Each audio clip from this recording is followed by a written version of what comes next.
بسم اللہ الرحمن الرحیم۔ ناظرین، کیا آپ جانتے ہیں کہ ایک مسلمان سلطان نے محض 15 منٹ میں بازنطینی سلطنت کی بنیادیں ہلا دی تھیں؟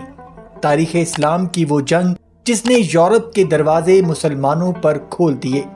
آج کی ویڈیو میں آپ جانیں گے بیٹل آف مینزیکرٹ کی مکمل کہانی کہ جس میں اللہ سبحانہ و تعالیٰ نے مسلمانوں کو عیسائیوں پر ایک تاریخی فتح دی۔ ویڈیو شروع کرنے سے پہلے آپ سے گزارش ہے کہ ہماری ویڈیو کو آخر تک ضرور دیکھیے گا۔ ناظرین محترم، بیٹل آف مینزیکرٹ ایک ایسی جنگ تھی جس نے نہ صرف اناطولیہ بلکہ پورے یورپ کے سیاسی نقشے کو بدل کے رکھ دیا تھا۔ ایک ایسا سلطان جس کا نام سن کر دشمنوں کے دل کانپنے لگتے تھے۔ جی ہاں، ہم بات کر رہے ہیں سلطان ایلپ ارسلان کی، کہ جس کی سربراہی میں مسلمانوں نے بیٹل آف مینزیکرٹ لڑی اور جو 26 اگست 1071 کو لڑی گئی۔ ناظرین، 11ویں صدی عیسوی کا زمانہ تھا۔ اسلامی دنیا مشرق سے مغرب تک پھیلی ہوئی تھی، لیکن اندرونی خلفشار کا شکار بھی تھی۔ اسی دوران سلجوقی سلطنت ابھر رہی تھی اور ایک نئی طاقت اور ایک نیا عزم ایلپ ارسلان کی شکل میں سلطان طغرل بیگ کے بعد تخت پر بیٹھا تھا۔ ایک بہادر، منظم اور سچے مسلمان حکمران کے طور پر ابھرنے والا یہ نوجوان بادشاہ صرف تلوار سے نہیں، تدبر اور ایمان سے بھی لڑتا تھا۔ بازنطینی سلطنت جو کہ موجودہ ترکی اور یونان پر قابض تھی، اسلامی فتوحات سے خائف تھی۔ ان کا بادشاہ رومانوس چہارم مسلمانوں کو پیچھے دھکیلنا چاہتا تھا۔ جب ایلپ ارسلان نے شام میں فاطمیوں کے خلاف محاذ کھولا تو رومانوس نے موقع دیکھا اور ایک بہت بڑی فوج لے کر مشرق کی طرف بڑھ گیا۔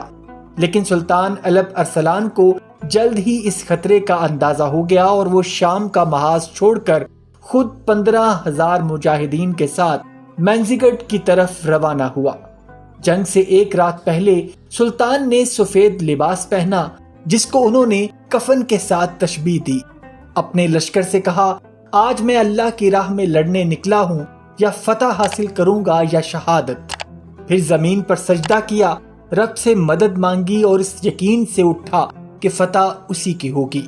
رومانوس کے پاس تقریباً 40,000 سے زائد سپاہی تھے، جبکہ ایلپ ارسلان کے پاس اس کے مقابلے میں آدھے سے بھی کم تھے، لیکن حکمت عملی اور یقین کی طاقت بے حد تھی۔ سلطان نے اپنے تیر اندازوں کو پہاڑیوں پر پوزیشن دی اور جنگی میدان کو ایک جال کی طرح ترتیب دیا۔ جیسے ہی دشمن آگے بڑھا، سلجوقی گھڑ سواروں نے پیچھے ہٹنے کا ڈرامہ کیا۔ یہ دیکھ کر بازنطینی فوج آگے بڑھی اور یہیں وہ جال میں پھنس گئی۔ سلجوقی تیر اندازوں نے بارش کی طرح تیر برسائے اور گھڑ سواروں نے دائیں اور بائیں سے حملہ کر کے دشمن کی صفوں کو چیر ڈالا۔ رومانوس چہارم میدان جنگ میں گرفتار ہو گیا۔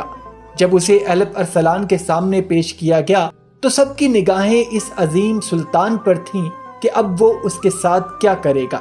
ایلپ ارسلان نے اس سے پوچھا، اگر میں تمہاری جگہ ہوتا تو تم میرے ساتھ کیا سلوک کرتے؟ رومانوس نے جواب دیا، یا تو قتل کر دیتے یا قسطنطنیہ کے بازاروں میں گھسیٹتے۔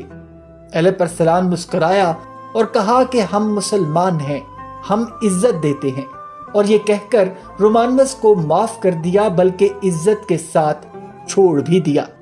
ناظرین محترم، جنگ مینزیکرٹ کا نتیجہ صرف ایک فتح نہیں تھا بلکہ یورپ کے لیے ایک نئی حقیقت کی شروعات تھی۔ اناطولیہ جو موجودہ ترکی ہے، اس کے دروازے مسلمانوں کے لیے کھل گئے۔ سلجوقی سلطنت ایک عظیم طاقت بن کر ابھری اور بازنطینی سلطنت کمزور ہو گئی اور رفتہ رفتہ اپنا اثر کھو بیٹھی۔ اس جنگ نے صلیبی جنگوں کی راہ ہموار کی، کیونکہ یورپ اب اسلام کے عروج سے خوفزدہ ہو چکا تھا۔ ایلپ ارسلان کی کامیابی صرف تلوار سے نہیں بلکہ ایمان، حکمت اور رحم دلی سے بھی تھی۔ ایک فاتح جس نے دشمن کو معاف کیا، ایک سپہ سالار جو میدان جنگ میں کفن پہن کر نکلا، اور ایک حکمران جس نے تاریخ کا دھارا بدل دیا۔ امید کرتا ہوں ناظرین آج کی ویڈیو آپ کو پسند آئی ہوگی۔ اگر ویڈیو پسند آئی ہے تو ویڈیو کو لائک اور شیئر ضرور کیجیے گا، اور جاتے جاتے چینل کو سبسکرائب کر کے ہماری حوصلہ افزائی بھی کر دیجیے۔ اپنا اور اپنے گھر والوں کا بہت سا خیال رکھیے گا۔ اللہ حافظ۔